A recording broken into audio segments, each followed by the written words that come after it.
This door right here, this is a very important door to me. And a lot of important things happen with me going through this door, and I've used this door many times over the years to do some, well, very important things. And what is this door? Why do I walk through it? And why is it important? Well, it's a door that goes into the lower level of the Box Elder County Courthouse. And the courthouse has a recorder down there, and I use that recorder for a very important purpose. And that important purpose is to officially record marriage licenses after the weddings are done. And if I forget to do that, I'm in big trouble. In fact, most people don't know. Did you know a marriage license is actually a license for the pastor or whoever to do the ceremony on behalf of the state, to solemnize on behalf of the state? So I'm actually legally liable to tell them that, yeah, they actually said I do on that day. But it gets recorded right back there behind that door. Now, I would take you inside and show you the recorder's office. That's what I was going to do, until I found out based on a notice on the front door that, well, it's closed because of the virus. That's okay. We don't really need to go inside. But it really leads us to the discussion today, because what we're going to talk about isn't about marriage so much as it is about divorce. Because when I leave that door right back there, that's the door right there. When I leave that door and I walk back to the office like I'm going to do right now, I often wonder about the future of the couples whom I just filed for. Because this, in a sense, is the beginning of their walk together in building this new life. So I wonder what's going to go on. I wonder if their marriage is going to glorify God, what's going to become of it, if they're going to love and support one another, if there'll be children. I mean, I have this whole thought process as I'm walking through here. And the last thing I think about is divorce. And I pray and I say, God, keep them together. You know, protect them from divorce, because it's extraordinarily painful and it's unfortunate. And Jesus says that it was allowed in the law of Moses because of the hardness of heart. So it can tell you that it's sort of it's not part of the original plan, and we'll talk more about that in a second. But as we come to the Sermon on the Mount again today, we come to issues of problems with our performance that center around the whole idea of making promises. Marriage is one of the supreme acts of making promises. But so we're going to couple these together today. We're going to talk about divorce in terms of broken promises, and we're going to talk about just general oaths and promises that we make to one another and how we need to do them in righteous ways. Now, all along through this is not so much a prescription about what you need to do to be a good and bad in the kingdom of heaven. I mean, it's not a way for God to say to us, if you do these things, I'll be happy with you. And that's not it at all. Because remember, the backbone of this series and what Jesus is talking about is that we need to be salt and light. And even when he introduces that idea of being salt and light, he tells us that we often fail at being salt and light. So it's problems of performance. It's not performance in terms of earning your salvation, but it is performance problems in terms of reflecting the nature and character of God. There are ways in which how we carry ourselves in the normal aspects of life that our reactions are very much like God's, because he changed our heart and now it's leaking out to our outsides. But in the process of reacting like God would act in our shoes, we glorify who he is. Because it's very unusual in the culture we're in to react the way we do. It's unlike fallen mankind for us to react with God's heart. So in the context of what we're talking about in marriage and divorce, making promises, oaths, vows, all of that kind of stuff, we have an opportunity, and this is what we'll spotlight today. We have an opportunity to actually reflect the nature of God's promises toward mankind. And in the uncharacteristic way, uncharacteristic in the midst of all of fallen mankind, people are shocked by the fact that there's a God who actually does make promises that he follows through on. And so in the area of divorce and in the area of general promises, we'll see how we can reflect his character and his nature in the midst of a fallen culture when it comes to those things. So today, as I go back in the building, we sit down for a while. Today, we talk about promises. Let's go inside.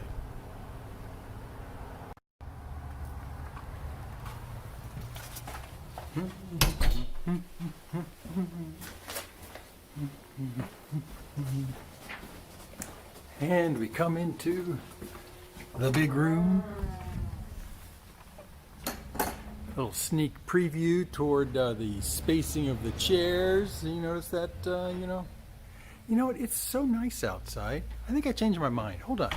We're going outside, okay? We are going outside. One more time, outside.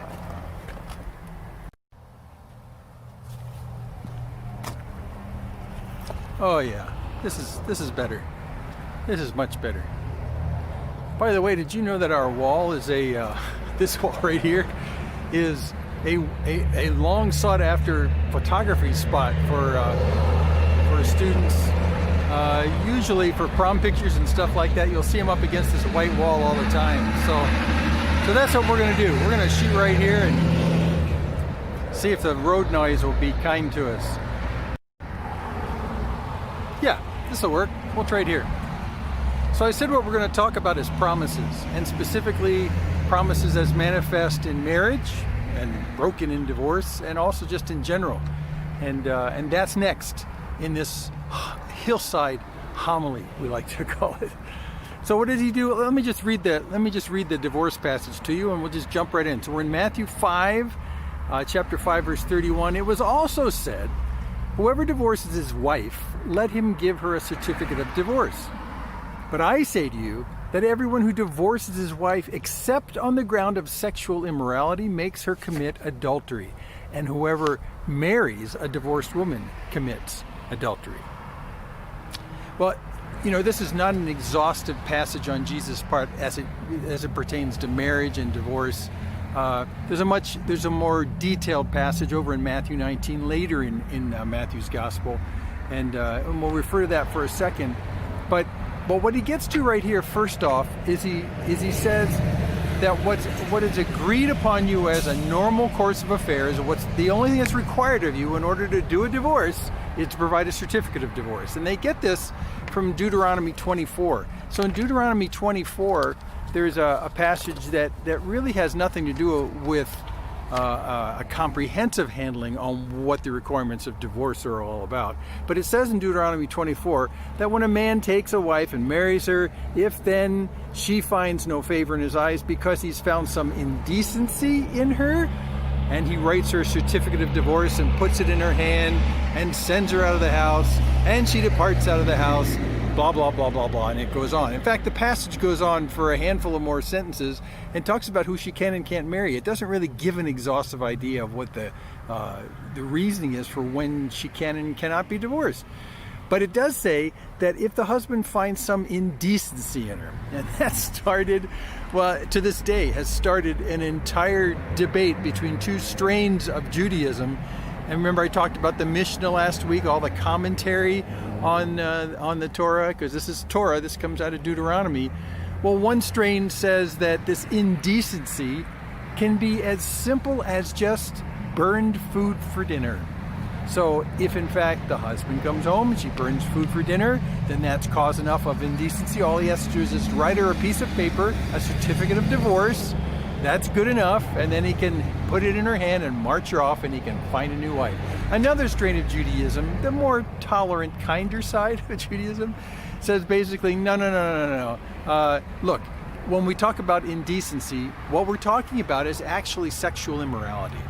So if there's sexual immorality, if she has actually given her heart to another man, then okay, maybe we're talking about cause for divorce. And in fact, that's a better interpretation because it's supported by God's actual actions with the nation of Israel. Because the nation of Israel, if you recall historically, the nation of Israel wandered away from God a couple times. The first time, in the 8th century BC, the northern kingdom wandered away from the southern kingdom, and basically God said, like a wife, you've wandered away from me, and so I'm going to let you go. And that's exactly what he does. And then 150 years later, who was left in the kingdom, in the southern kingdom, in the south, Judah is what they would call it by shorthand, they did the same thing. In fact, on that second occasion, the prophet Jeremiah was given to the nation of Israel by God to warn them of what was going on.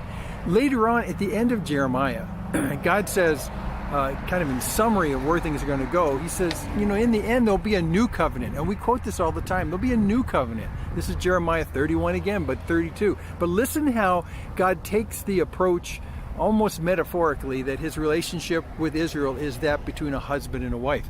He says in Jeremiah 31:32, he says, this new covenant's going to come, but it's not going to be like the covenant that I made with their fathers in the day that I took them by the hand and I bring them out of the land of Egypt, my covenant which they broke, though I was a husband, declares the Lord. So he says, when I took you out of Egypt, it was as though I was a husband that was bringing you into a new land. I took you by the hand, but then eventually you broke the covenant that I made with you, the covenant I made to be your husband, to take care of you, to protect you. You broke that, and so I let you go. And then earlier in Jeremiah, he explains that, he says, this is Jeremiah chapter 3, that Judah saw that for all the adulteries of the faithless one, Israel, that was the northern kingdom, Judah was second going away, she watched what happened when God let go the northern kingdom. Still, that he had, let me just read it and then I'll comment on it. That Judah saw that for all the adulteries of that faithless one, Israel, that's the northern kingdom, I had sent her away with a decree of divorce. Yet her treacherous sister Judah did not fear, but she went and played the whore as well. So he says, look, the northern kingdom got taken into captivity because her heart turned away from me. So I said, okay, you want to be apart from me? You're apart from me. And then later on, 150 years later, Judah itself, the southern kingdom, does exactly the same thing. Watches what happens with the northern kingdom, and that in the end, God let them go, like letting go of a wife whose heart has turned away from the husband. And he calls this a decree of divorce. So many times you read that and you think, well, I thought divorce was wrong. Well, in the context of what Jesus is talking about in Matthew 5, as well as in the context of the Old Testament, what God is saying in a quite straightforward way is the groom, the husband, makes a promise to love and to protect and to provide for the bride. And the moment she says, nope, don't want it anymore, he can let her go. He can't force her to stay. If she wants to be somewhere else with someone else, he can't force her to stay. And so he can let her go. And he writes her a decree of divorce, and she's gone. Wow, that seems kind of harsh. Now, to give you a larger theological picture, God never withdrew his love from Israel. His love was everlasting for Israel. She withdrew her love for him. And that's the operating issue here. You notice that in the Matthew 5 passage, Jesus doesn't give us an exhaustive list of reasons you can divorce, either for the husband or for the wife. This is instructions to the husband who has made promises to the wife. And if the promise is long-standing, but if the wife decides that she doesn't want it anymore, he can let her go. That's what we're talking about. God's love for Israel never stops. And in fact, the whole idea of letting her go is to let her pursue what she wants and to discover that there will be no one else in the theological world that will be as good a husband as God himself will be for her. And so when she comes back to him, sure enough, she'll discover that his love was always there. Now, fascinatingly, in this entire parallel between God's relationship with Israel and the idea of divorce, God brings another prophet onto the scene, a guy by the name of Hosea. And Hosea comes on the scene to speak for God to the northern kingdom before they get hauled away into captivity to Assyria, to warn them that that's exactly what they're doing. In a marriage metaphor, they're abandoning their groom, their husband. So God brings Hosea onto the scene, and he says, Hosea, before you start speaking to the people, I want you to live in your life what I am living with Israel right now. I want you to go marry a woman who's known for being sexually immoral, for being kind of loose. And everyone will know when you marry this woman that she's not going to be faithful to you. But you still make your promise to her. You promise that you'll love her and provide for her and protect her. You do all those things that a good husband does, knowing full and well that she will betray you. So when you read the book of Hosea, as Hosea is trying to communicate this message of how God's being treated as a jilted husband to Israel, Hosea is living this in real life with his wife Gomer. In fact, it starts right off at the outset of Hosea in chapter 1, verse 2. When the Lord first spoke through Hosea, the Lord said to Hosea, go take to yourself a wife of whoredom. She sleeps around a lot. Go take for yourself a wife of whoredom and have children of whoredom, for the land commits great whoredom by what it does with me. So the Lord is trying to communicate this very strong idea that although he maintains his love for Israel and maintains his commitment toward Israel, once she decides she doesn't want it anymore, he lets her go. And Jesus reaffirms for us in Matthew 5 that under this context, divorce is okay. And it's not because God has reneged on his promise to love and to cherish and to provide and protect, but because she has decided to go to someone else. And so that's the context that Jesus gives. Now, what is it he's working against right here? What's the way in which performance is coming up short? Well, it's coming up short because the Jews figured that we can divorce for any reason whatsoever. All we got to do is give her a piece of paper that says we're divorced, and we're okay. That's what it says. Excuse me. That's what it says back in Deuteronomy 24. Just give her a paper, send her on her way. Jesus says no. No. You can send her on her way if indeed her heart goes to somebody else. If she disconnects from you, you can send her on her way, but no other reason. In fact, if you just get tired of her, or you spot another woman in the village who's prettier and younger and you want her instead, no, you made a promise to this woman. And that's where we get back to the promise. You made a promise to this woman, and you said regardless, you would provide for her and protect her and do all those things that a husband does. You can't just change your mind midstream. Or if the situations of life get hard in the marriage, you can't turn around and say, well, I know what I promised, but where we are today, I didn't sign up for this. Have you heard people say that? I didn't sign up for this. My idea of what marriage would be like was not this. And so I'm getting out of it right now, and I'm starting over with somebody else where I'll be happy. God says, no, you made a promise. You made a promise. And unless she breaks her promise and decides to give her heart to another person, she's still looking to you to be that husband that you said you would always be. The good news of the story, of course, is that at the end of the story, as Jeremiah tells us, Israel will come back. And God's love and his offer to be a husband to her is still there. You know, it's an interesting, years ago I ran across a story from a pastor who told, I may not tell the story perfectly right, but I think I got the gist of it, of a woman who'd come to him for counseling. She'd recently become a Christian. And she came to him for marital counseling, basically. He asked her, had you been married before? And she said, well, I have, and I was divorced. And he says, well, why did you get divorced? And she says, well, because I went after another guy. There's someone else that looked more attractive to me, looked like a better deal, so I went after him. And in the course of their discussions, because of what we saw right here, what we just talked about, he said, well, you know what? Is it possible that your first husband, his promise to you to be your husband and to love you still exists? And that maybe you need to go back to him and say, look, I'm thinking of getting remarried, but that doesn't feel right because you may still be sitting here wishing we got back together again. You were still true to your promise. I wasn't true to my promise. And they came to this agreement that what she needed to do to be free to marry someone else is she needed to go back to her original husband, her ex-husband, and make the offer to get back together again. In order to be true to his heart to continue to love her. So to her credit, that's exactly what she did. She went back to him and said, look, this may sound crazy to you, but here's the deal. I was wrong to separate from you. I turned my heart away to somebody else.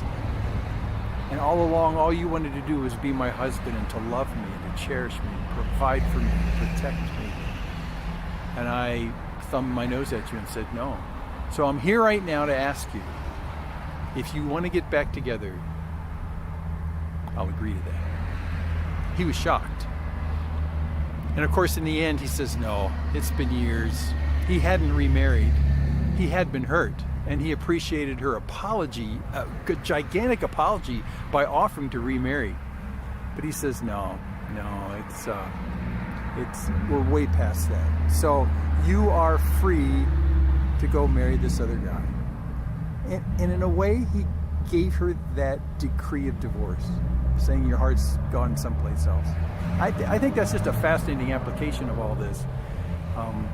But if you want a fuller treatment about what Jesus is talking about in terms of marriage and divorce and stuff like that, a fuller explanation you can find later in Matthew 19, when the Pharisees come up to him and say, hey, is it lawful to divorce one's wife for any cause? Theoretically speaking, I mean, all you got to do is write up a paper. Jesus' answer is really quite astonishing, and I recommend you reading through that. But at the end of the discourse, he gets down to the same conclusion. Look, no, you can only divorce her if her heart separates from you and she goes to another man and she's sexually immoral, which follows through with that. I mean, if she separates from you and her heart goes to someone else, okay. So we're going to take a break for a second, and we're going to move on to promises in general and talk about how those figure into what Jesus is talking about right here. Promises in general. You know, one thing I didn't mention on the divorce side is there's a wonderful tradition in Jewish weddings, part of the wedding ceremony that I sort of wish that we did. And it's done in Christian wedding ceremonies in England, because I've done some marriage ceremonies for people who are English, and that's kind of signing the registers, what they call it. But what it is in Jewish ceremonies, it's called signing the Ketubah. And the Ketubah is a document, now pretty stylized writing. And basically, all it is you would think of it kind of like a marriage license, but it's not a marriage license. It's a statement of what the groom promises he'll do for his bride, and that's basically all it is. It's a promise statement of what he'll do for his bride. So it's a written form of that promise that's said verbally when we do vows, and he signs it, and she signs it, and a couple other people sign it, and it's basically him going on record saying, today I made a promise to you that this is what I'm going to do. A couple years ago I heard Dr. Laura Schlesinger, who has a radio talk show. A guy had called in on her radio talk show and was talking about divorce and marriage and stuff like that. And he wanted to be divorced, and he wanted to find if this was a rationale that was okay to use. And she stopped him before he got too far into that. And she said, wait a second, let's wind things back to the day you got married. Did you stand up there in front of all those people and make a promise in front of all those people to her that you would be her husband? Did you make that promise? He said, yeah. She said, so what you're asking me right now is it okay to break your promise, right? Is that what you're asking me? Well, I guess. So you just want to break your promise? Yeah. Did you make a promise? Was it a promise or wasn't it a promise? So she sort of raked him over the coals about the fact that he made a promise in front of a whole bunch of people, and now he's just looking for a good reason to break it. Yeah.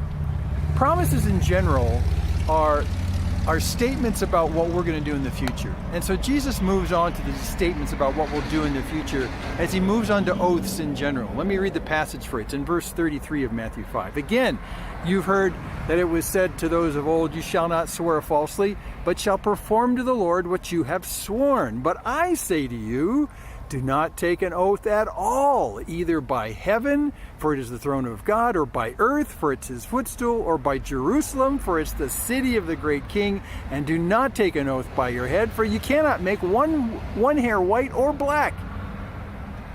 Let what you say be simply yes or no. Anything more than this comes from evil. So here we are, oaths. It's basically our word as applies to what we're going to do sometime in the future. Well, it's a little confusing for us. We don't do this much these days. In fact, the last oath I think I ever took was my wedding oath, my vows in that sense. Before that, maybe my Boy Scout oath. The Boy Scout oath, let's see if I can remember it. On my honor, I will do my best to do my duty to God and my country, to obey the Scout law, to help other people at all times, to keep myself physically strong, mentally awake, and morally straight. Hey, Boy Scouts. That's an oath. That was the Boy Scout oath. But we don't do these kinds of oaths like Jesus is talking about today. So to understand a little bit culturally, we have a nice help here in the book of Hebrews, which is written by a Christian who's a Jew with a Jewish background to other Jews. And let me just read it for you because it helps us understand some. In Hebrews 6 verse 13, chapter 6 verse 13, he says, for when God made a promise to Abraham, since he had no one greater by whom to swear, he swore by himself, saying, surely I will bless you and multiply you. So the idea of these oaths or the swearing like this is to actually invoke some higher power, saying, I promise to do this or else the higher power can get me. A couple verses later in verse 16 of chapter 6, he says, for people swear by something greater than themselves, and in all their disputes an oath is final for confirmation, by swearing by someone greater than themselves. So it's really invoking a higher power to basically hold you accountable. We do that a little bit today when someone knows they're saying something that they're going to promise to do, and someone goes, well, I don't know. I says, no, I do. I swear I will. God help me. In fact, we do this in court. Do you promise to tell the truth, the whole truth, and nothing but the truth? So help you God. In fact, that phrase, so help you God, that's actually a shortened version. And I looked it up. This is interesting. This is what they originally used to have to say when you were swearing to something. You'd say, so may God help me at the judgment day if I speak true, but if I speak false, then may he withdraw his help from me. So when you say, so help me God, you're saying, I do this understanding that if I am telling a lie, then I let God off the hook to help me at Judgment Day. That's so help me God. So you see, in a sense, we're invoking a higher power to convince people that what we're saying is trustworthy, that will actually do this kind of thing. False prophets would invoke it by saying, thus saith the Lord, right? When the Lord isn't really saying those things. Or sometimes in current lingo we'll say, well, this is what's going to happen. I mean, really, cross my heart, hope to die. May God strike me dead if I'm lying to you, right? What it does is it gives a false impression of sincerity. It's manipulative. It's deliberately deceptive by invoking God's name in the process. In fact, this is the core of what the second or third commandment, depending on how you count them, is all about. If you read it in Exodus 20, you can also read it over in Deuteronomy 5. He says, you shall not take the name of the Lord your God in vain. That's basically to take God's name and apply it to your vow or what you're saying, and saying, what I'm saying is true and enforceable, and God agrees with me, and he's going to enforce it. I take God and I stamp his approval on what I'm saying. Well, if what you're saying is lying or intending to deceive, and then you say, so help me God, that's blasphemous. Because God doesn't support what you're saying. He doesn't stand behind all your statements like that. So that's really what it means. When he says to take the name of the Lord your God in vain, that word vain means basic emptiness. It means nothingness. It means worthless. It means for naught. So what you're doing is you're taking the name of the Lord your God. Wow, big trucks today. Taking the name of the Lord your God for zero, for nothingness, for worthlessness, not for real merit in that sense. And remember in Psalm 24, the psalmist, he writes, who shall ascend the hill of the Lord and who shall stand in his holy place? Well, he who has clean hands, that means, good actions. He who has clean hands and a pure heart, who does not lift up his soul to what is false and does not swear deceitfully. Now, swearing, we're not talking about cursing. We're talking about making an oath or a pledge or a vow, putting God's name on it and saying, God endorses what I'm saying and God will enforce that I'll do this, when you have no intention that you're ever going to do it. That's swearing deceitfully. So the whole idea that Jesus is getting at here is that during their time, more than we do right now, people would pull God's name into their vow, into their oath, and say, I'm going to do this, and God's going to stand by me, and he's going to make sure that it happens. So then you can actually trust what I'm saying. It's a way of saying my word's not good enough, so I'm going to invoke God to make sure that my word is good enough. And Jesus is saying, no, don't do that. Just don't do that. What you need to do is when you say yes to something that's going to happen, then what you need to say is yes. When you say no to something that's going to happen in the future, then you say big trucks. Then you say no. In fact, in the Greek, when you look at the Greek, it's kind of funny because the word for yes in Greek is nai, and the word for no in Greek is ou. So when he says, what you need to do is simply go nai, ou, ou, or let your nai be nigh, and let your ooh be ooh. You don't have to invoke any greater power. You need to let your word stand on the integrity of what you say, and then you need to do it. Don't go invoking the name of God on something you plan to do. Don't go invoking anything greater than you, not even so help me God. In fact, there's parts of Christian denominations that when they go into court, they will not say that phrase, so help me God, because they feel like you're actually violating this thing that Jesus is saying. And you know what? I think they might have something of a case here. I'd have to think about that some more, but yeah. So here's what you're talking about right here. Just let your word be your word, rather than invoking God and getting him into the case. Because a bad thing happens when you decide that you're not going to do something, and yet you say, God will force me to do it, or God is endorsing it. What happens when you don't do it? Then the reputation of your God that you're tacking on, taking his name in vain, is sullied. And that's a pretty bad deal. So Jesus is saying, be straight up about what you say you're going to do. In other places he says, look, whatever word passes your lips, do that. Do that. That's just the right thing to do. So we looked at promises in a general sense with oaths, and just letting your nigh be nigh and your ooh be ooh, letting your nigh be nigh and your ooh be ooh, and then the big vows you do, promises you do, like at weddings and marriage. You promise to love and to serve and to cherish. But that's easily broken in their culture if you just come up with a piece of paper to substantiate it. Jesus says, no.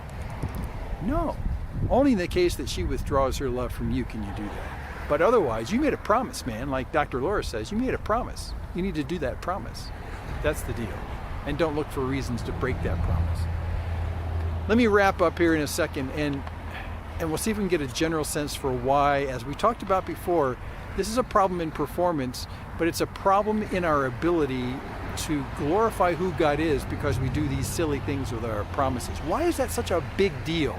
And why is it such a great opportunity to talk about the nature and character of God? So we'll wrap up with that in just a second. Well, I've come over around to this side where I've got my motorcycle parked, and I have a much more gentle beige colored wall behind me. Well, let's wrap up some thoughts about this. Why is it such a big deal? Why is this such a great opportunity to talk about the character and nature of God?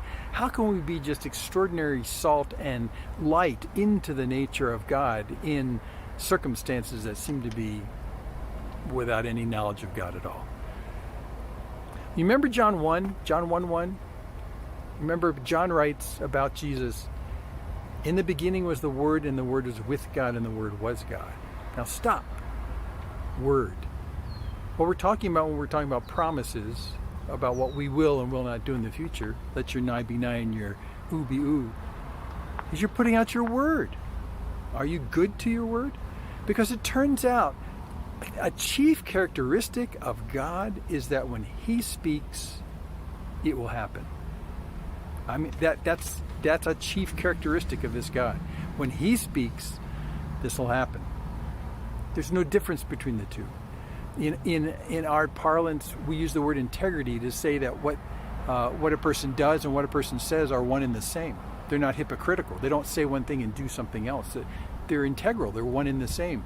And with God, that's definitely the case.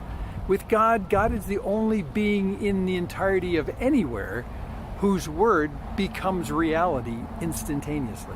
He can speak and it just happens. And it did. He spoke and creation happened. Ex nihilo is what we call that. So a characteristic about our God that most people in the world have no clue about is we have a God who makes promises that come to place. They happen.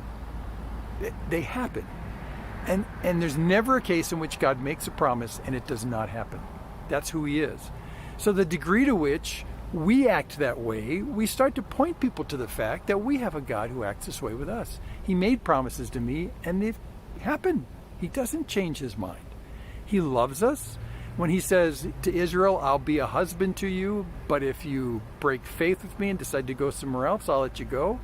But if you turn and come back, like that woman did with that guy, if you turn and come back, my love is still here. because I made a promise, and that promise isn't going to change. My love is still available to you. The beginning was the Word, and the Word created everything. Is your word good? Does your word result in future actions that are integral to what you say? Because if they are, that's like God. And that's really uncharacteristic of our world. Right now we're in this bizarre time of I'm not talking about just the shut-in, but this divisiveness that we have. And it's tempted a lot of people to become extraordinarily hypocritical. They'll say one thing and do another, and then flip later on and do something different and say something different. I mean, they never seem to match. The hypocrisy these days, especially in the public square, and especially as it pertains to supporting political views, the hypocrisy is grotesque and rife. No one seems to be good to their word in that sense. And you get tired of it. We have become so jaded by that nowadays when someone says, I'm making a promise to you, we will cynically react by, yeah, I know what a promise is worth. It's worth nothing. But in God's universe, God's promise is everything, and it happens. God's word is true, and what he says will happen, happens. And this is why we're encouraged by that. And there's no better context in which to show the power of a promise that holds true than it is to see a promise in a marital context. In a marital context. Remember I said before, I mentioned that some people will get to a point in a marriage where things will go south. They'll get so bad that they'll say, well, I'm getting out of this marriage because this is not what I signed up for. This is not what I expected. Well, that has nothing to do with your promise. Your promise was unilateral. For better or worse, sickness and in health, that's what that means. It's unilateral. It means whatever comes, I'm with you. I'm yours. That's the unilateral commitment of God to us with his love. And that's a beautiful thing. And that will never change. That word of his, that promise of his to us never changes. There's a seagull that's getting ready to dive bomb me.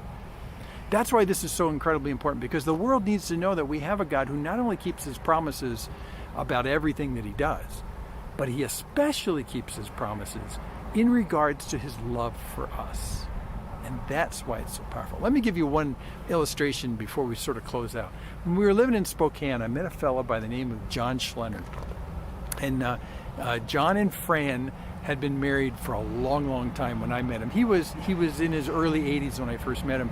And he was, for his entire lifetime, a missionary on the Amazon River, very deep into Brazil. I mean, way deep in the Amazon River.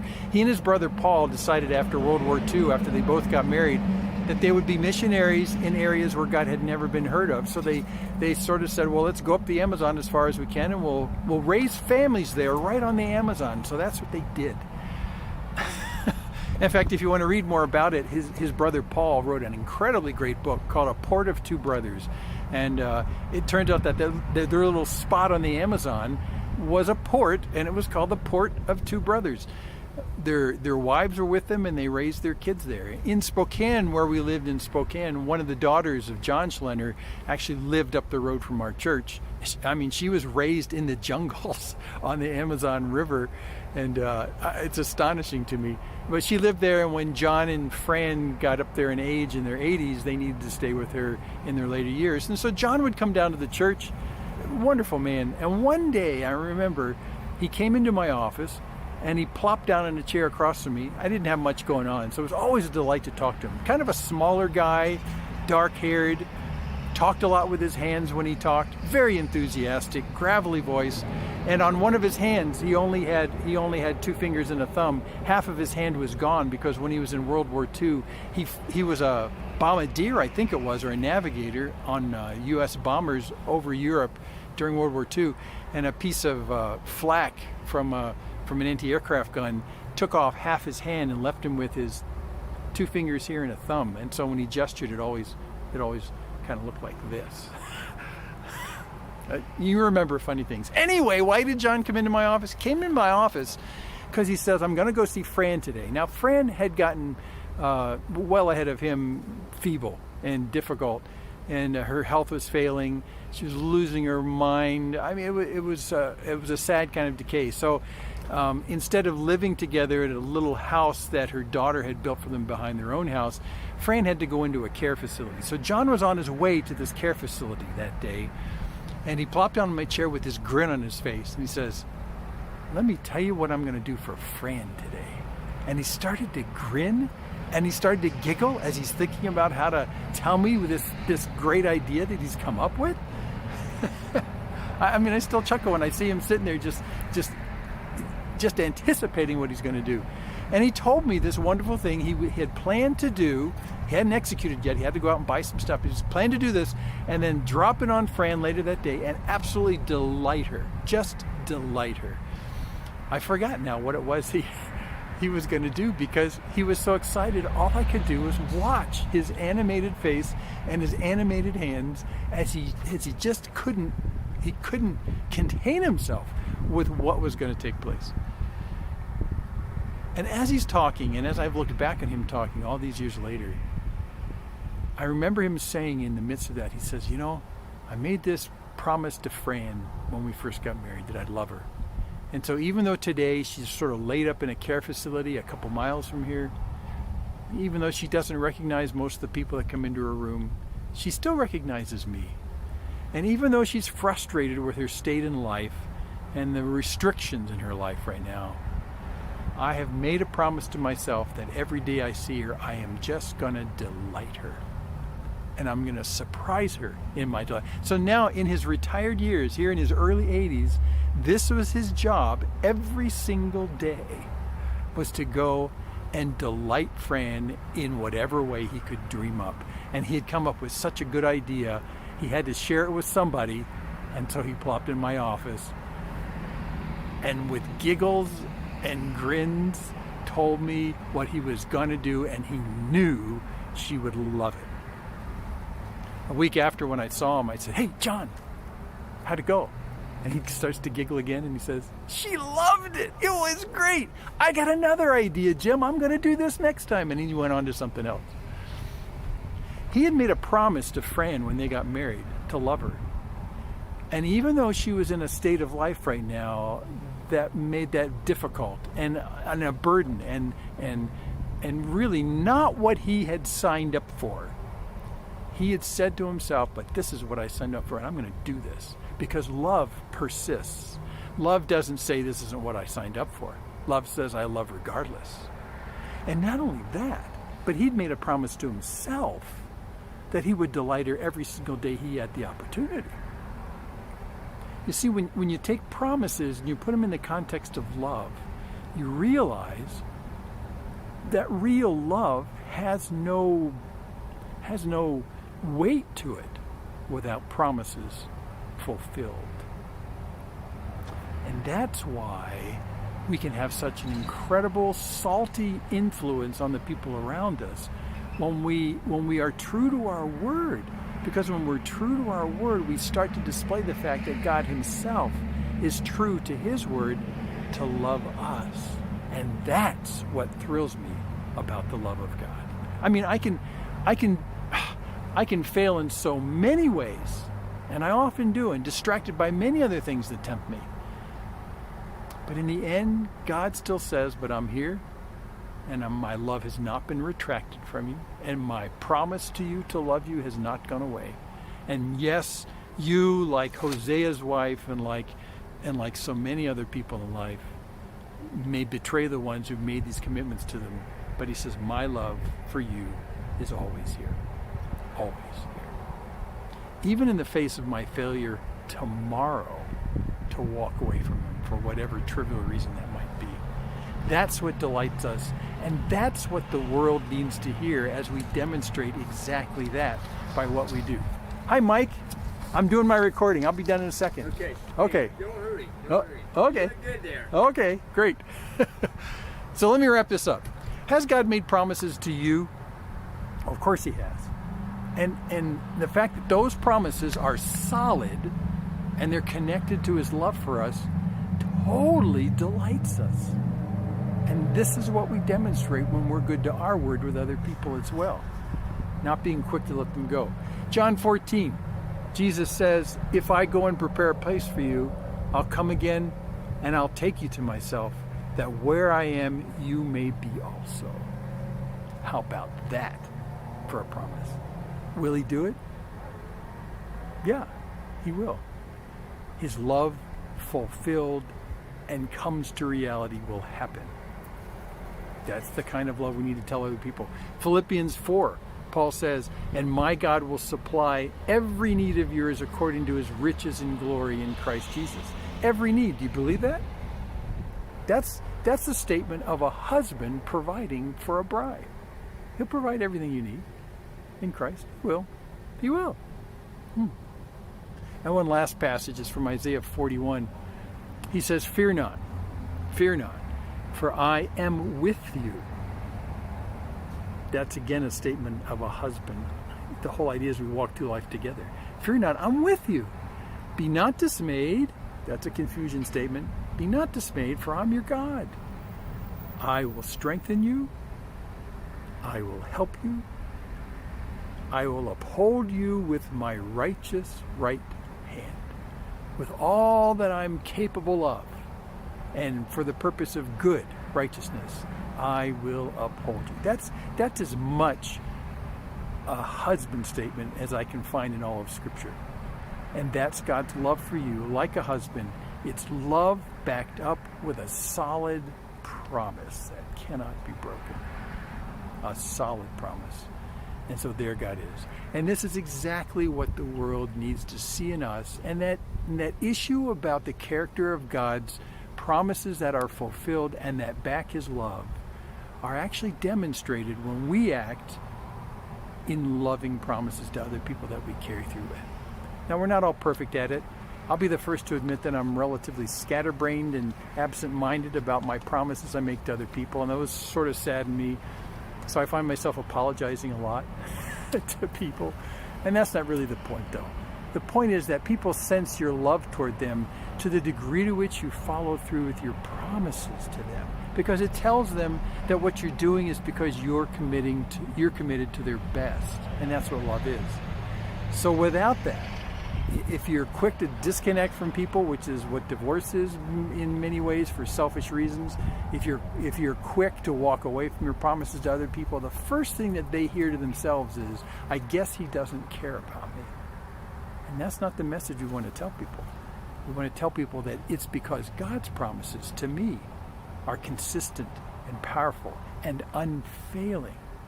It's changed my heart, and I find myself dealing with other people in the same way because I love that kind of predictability and that kind of faithfulness in promises and love to other people.